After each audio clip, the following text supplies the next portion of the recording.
Oi, gente! Hoje aqui a gente está de volta aqui com a Rosângela, estamos falando sobre labirintite, né? E agora a segunda parte do nosso papo. Se você não viu o primeiro vídeo, eu vou deixar ele disponível aqui no card e aí vocês conseguem pegar o início da nossa conversa sobre esse assunto, tá? Na primeira parte, a Rô estava contando para nós os sintomas da labirintite, as causas, possíveis causas, e identificamos que ansiedade, que o mundo das emoções também interferem para as crises acontecerem de maneira mais aguda, parando mesmo, né, interferindo no dia a dia do sujeito. Então, partindo disso, que é a parte que nos toca, né, Roca? A parte que toca o nosso canal aqui, você estava contando sobre a questão de estudo, né? Sim. Que você fez um curso que estava sendo mais cobrada, mais exigida, e que percebeu que as crises só melhoraram após uma diminuição desse estresse que acontecia, e foi então que você percebeu que as emoções também estavam ali. O médico, o neuro, né? Ele identificou isso de pronto, então eles sabem que não é só uma questão de audição, que não é só uma questão de alimentação, que as causas podem ser emocionais. Sim, eles conseguem identificar, né? Já para não passar um tratamento que talvez não seja eficaz para a pessoa, ou então vai tratar de início, mas se a pessoa não tratar, qual é o principal fator que desencadeia esse processo de labirintite, né? E depois, futuramente, ela pode vir a ter de novo. Então, eu acho que o importante é você tratar a causa raiz, né? Porque aí você, com certeza, tem uma melhora no seu bem-estar e você vai saber como lidar e o que está acontecendo ao seu redor que pode desencadear esse problema de labirintite ou qualquer outro problema, né? Porque é melhor você já evitar, saber a causa raiz, tentar evitar para, ao invés de já ir ser inserida logo numa medicação, que às vezes a medicação vai tratar só de imediato, depois futuramente pode ser que você tenha o mesmo problema de novo, ou não melhore, né? Talvez. Tá. Depois desse momento, desse episódio da época do teu curso, teve algum episódio, de repente algo mais recente, onde você percebe essa questão emocional ali também presente? Né? Além, é claro, de algum problema no ouvido mesmo, ou as questões físicas que abarcam essa dificuldade? Sim, Kelly, eu tive, depois de um bom tempo, acho que quando eu estava trabalhando, né, eu tive um problema de labirintite, que desencadeou também por causa de estresse, né? Estresse e um pouco, querendo ou não, de ansiedade, né? Esse processo que você começa a se cobrar mais, a se exigir mais, ou você está vivendo sobre uma pressão que você se cobre e você às vezes vê que não está saindo do jeito que você quer, você não sabia se estava dando certo ou não, e também toda a carga do dia a dia, né, pessoal. E isso veio acontecer, uma crise de labirintite forte, que ela afetou também um pouco a minha coordenação motora, e aí eu tive que procurar, né, no caso eu fui numa otorrino, né, como eu já sabia que quem cuida de casos de labirintite era otorrino, eu fui dessa vez no otorrino. Chegando lá na otorrino, primeiramente ela perguntou, né, o que eu estava sentindo. E o que eu achei mais interessante é que ela perguntou se estava tudo bem com a minha vida emocional e minha vida pessoal. E eu achei estranho, né, de imediato, porque você nunca vai imaginar que o médico já vai de imediato perguntar isso. E ela começou um questionário perguntando se, no caso, eu não estava tendo crise de ansiedade ou de depressão. Eu falei, não. Aí ela questionou, você está passando por algum estresse, por um aumento de pressão? Eu falei, sim, estou, né? No serviço e também relacionado, né, à vida pessoal, então, e juntou uma coisa com a outra, ela falou assim, então o seu problema é esse. É claro, ela pediu para eu tomar alguns cuidados, como por exemplo, não movimentar muito a cabeça, ficar olhando fixamente para um ponto, né? Pediu para eu procurar me acalmar mais, dormir melhor, evitar, por exemplo, consumir muito café, doce e principalmente tentar se acalmar mais, respiração. Ela também falou, procura respirar profundamente, né? Inspirar e expirar, ela falou que ajuda muito. E ela passou, no caso, como a minha crise estava muito forte, ela passou uma medicação. Aí eu tive que passar um período sobre essa medicação, só que aos poucos eu fui tirando, do mesmo jeito que eu comecei, aos poucos eu fui tirando. Mas o que ajudou mesmo a eu ter essa melhora foi quando eu parei, né? Quando você chega, para e você percebe que você precisa dar um momento para o seu corpo, né? E aí foi que eu comecei a prestar mais atenção no que estava acontecendo ao meu redor e eu procurei a melhorar mais. A segunda vez que eu tive uma crise igual, só que aí eu já sabia o que poderia desencadear e estava justamente ligada à crise de ansiedade, por conta de situações, problemas pessoais que estavam acontecendo e assim, parecia que estava tudo um bolo de neve na minha cabeça. Então eu acho que a maneira que meu corpo encontrou para mostrar, ó, vamos parar um pouco, vamos pensar, foi pela labirintite. Aí eu comecei a ter crises. Essas crises deram muito fortes. No entanto, às vezes eu levantava e caía, não conseguia me segurar em pé, perdia mesmo, começava a girar e perdia a coordenação motora mesmo. 2 vezes meu marido teve que me socorrer, né?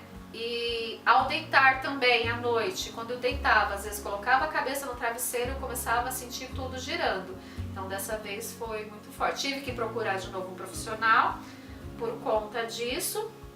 E como ela já sabia da minha situação, que foi a mesma otorrino que eu fui da outra vez, e ela conversou comigo, explicou. E se caso eu não melhorasse, porque ela identificou que tinha algo a mais, ela falou, se caso eu não melhorasse as crises com o meu cuidado, com a alimentação, com o sono, diminuir a preocupação e com a medicação que ela passou, ela falou que ia encaminhar eu para um outro tipo de tratamento, talvez com o uso de algum medicamento como um calmante, né? Porque ela viu que a situação da minha labirintite estava relacionada à ansiedade.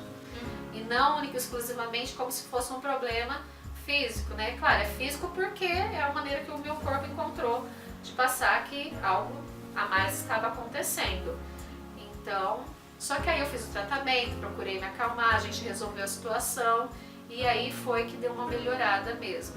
Mas hoje o que eu enxergo da labirintite, que ela não é apenas um problema físico. É claro, se está relacionado a um problema no ouvido, pode ser sim também. Mas às vezes as pessoas têm essa crise de labirintite e a razão principal está justamente relacionada a problemas emocionais. Por conta da carga do dia a dia, né? A cobrança dentro de si. Então talvez essa é a maneira que o corpo encontra de mostrar, ó, vamos dar uma parada. E às vezes procurar um profissional, né, melhor, que se adequade à sua situação, ajuda mais do que você só ficar tomando medicação. Muito bem colocado. Eu já tive casos no consultório e, inclusive, como eu disse, não é uma área que eu domino, mas o paciente mesmo me identificou, foi muito interessante. Ele falou assim pra mim, olha, o meu ouvido muitas vezes ele fica zunindo e ele fecha. Ele não relatou que era labirintite, ele não relatou casos de tontura, desequilíbrio, nada assim. Ele falou, e muitas vezes eu percebo que a cera, ela vem mais forte com uma cor diferente. E eu falei, e ele disse assim pra mim, que foi o mais interessante. Só que eu tenho percebido que quando eu venho aqui, melhora. Né? Quando eu passo pela sessão de psicoterapia, melhora. E aí eu falei pra ele, nossa, vamos pensar sobre, né? Vamos olhar o que pode estar acontecendo, vamos estudar, pesquisar, porque o psicólogo nunca para de estudar, né? A gente não tem toda a teoria na nossa cabeça fresca todo o tempo.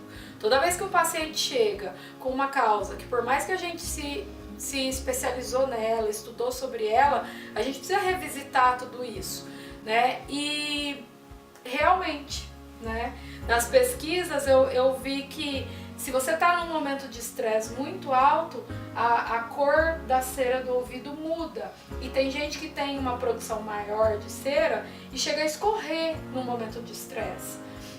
E as pessoas, quantas vezes não sabemos disso, né? Claro que a gente não quer aqui dizer que todas as nossas doenças, embora eu acredite que sim, mas nem todas as nossas doenças vão acabar numa sala de psicoterapia, não é isso. Mas o quanto que é o que a Rô falou, né? O nosso corpo, ele é o nosso sinalizador. Se algo não vai bem, seja em algo da nossa saúde mesmo, ou da nossa saúde emocional, é o mesmo corpo que vai sinalizar isso pra gente, né? Então, as causas respiratórias, essa questão da labirintite, essa sinalização do paciente com relação ao ouvido, entre outras tantas coisas, né, que nós vivemos no nosso dia a dia e que nos leva aos hospitais e que nos leva às medicações, poderiam ser melhores tratadas e tratadas concomitantemente com o tratamento e o cuidado da nossa saúde emocional, né? Então, é muito interessante que eu consegui lembrar desse caso com você falando, é isso mesmo. Outro ponto que eu percebo e que na sua fala também aparece é o quanto que a forma de me acalmar, porque eu vejo quando se fala de labirintite, se fala, né, ó, no momento de crise se acalme, estiver dirigindo, pare, respire, olhe um ponto específico, procure um objeto fixo. É muito parecido com uma crise de ansiedade, mesmo. E é isso mesmo, Kelly. O que ajuda mesmo na melhora dos sintomas da labirintite é você parar, né? Se você estiver em algum lugar público, para um pouco, né? Respira fundo e olha para um ponto fixo. Fazendo isso, você vai ver que você vai relaxar e você vai acalmar o seu corpo e vai passar. É lógico, caso não aconteça de melhorar, peça ajuda, chame alguém para ajudar, porque às vezes é claro que de imediato, dependendo de como está dando a crise, não vai melhorar logo, mas assim, vai ajudar um pouco. Então, mas eu vejo que quando dá, eu sento, fico um pouco calma, fico olhando para um ponto fixo, fico o tempo que for e fico ali relaxando um pouco para ver se melhora, né? Porque aí sim, por exemplo, se eu estou em casa, se dá a crise, eu sento, fico parado um pouco, respiro fundo, tento me acalmar e não deito, porque às vezes o ato de deitar, às vezes pode acontecer de voltar a girar de novo, então o melhor é ficar sentado olhando para um ponto fixo, né? E respirar fundo. O respirar fundo ajuda bastante, porque parece que oxigena, né, o organismo, então ajuda você a se acalmar mais. Mas ajuda bastante. E acalma o corpo. Acalma o corpo. E como acalma, viu? Acalma mesmo. É isso, gente. A gente está encerrando aqui o nosso papo sobre labirintite. Rô, eu quero agradecer muito você pela confiança, né? Eu sei que não é fácil vir aqui expor um pedacinho da tua vida, né? E principalmente quando a gente fala dessa questão emocional e mesmo expor, olha, tenho labirintite, né? Então, muito obrigada pela confiança, muito obrigada pela amizade de sempre, viu? Muito grata, obrigada por você ter vindo. Eu que agradeço, Kelly, a confiança, a oportunidade de estar vindo aqui, né? Passar um pouco, apesar da vergonha, mas passar um pouco do que é o que eu passei, né? E quem sabe isso pode ajudar as outras pessoas, porque às vezes a gente não sabe o que está acontecendo, talvez seja igual e não sabe. Eu mesmo não sabia que a labirintite, o que eu sentia às vezes era relacionado à emoção, a estresse, e depois que me passaram eu vejo que é, né? E assim, com um profissional, uma psicóloga, talvez ajude melhor as pessoas, né? E você é uma ótima amiga psicóloga, né? E eu acredito que os seus pacientes têm uma grande aliada no tratamento, viu? Parabéns. Obrigada. E que você tenha mais sucesso, tá obrigada, bom? Muito obrigada. Gente, é isso. Se inscreva no canal, compartilhe o vídeo para quem precisa, se vocês souberem de alguém, né, que sofre com a labirintite. Deixa aí seus comentários, mande perguntas se quiserem, tá bom? Um beijo para vocês e até o próximo vídeo. Tchau, tchau!